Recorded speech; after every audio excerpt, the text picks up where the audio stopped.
Bakit napaka-intense ng earthquakes ngayon, particularly sa month pa lang ng October? It's no wonder kasi nasa Pacific Ring of Fire tayo. Nasa subduction zones, so napaka-active yung subduction zones natin. May mga pieces na nalalock tapos biglang nag-break, yun nagko-cause ng lindol.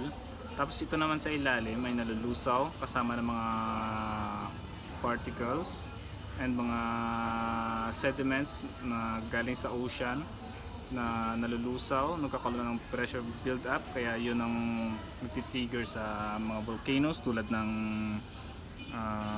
Taal, Mayon, and yung Canlaon. Kaya yun din ang dahilan kung bakit super active din sila. So, huwag tayo magtaka kasi ever since na sa time ng mga dinosaurs, nangyayari na talaga to. Ito nga yung isa sa mga reason kung bakit namatay sila dahil sa mga matinding quakes, asteroid, volcanoes, and even bago pa mag-evolve ang tao, nangyayari na talaga to.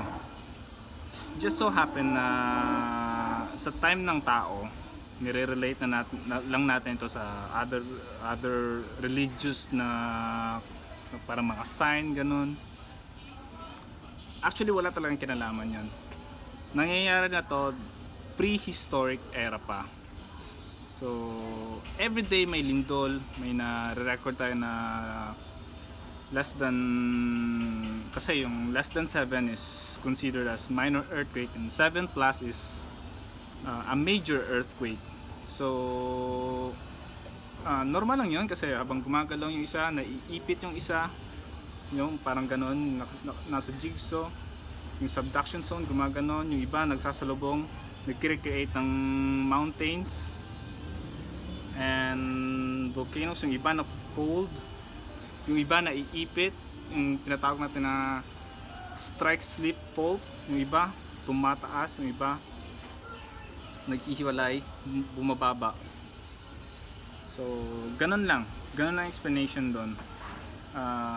Dapat lang is paghandaan natin, intindihin pa ito, study it, and para hindi kayo matakot, well informed kayo and alam niyo kung ano ang gagawin.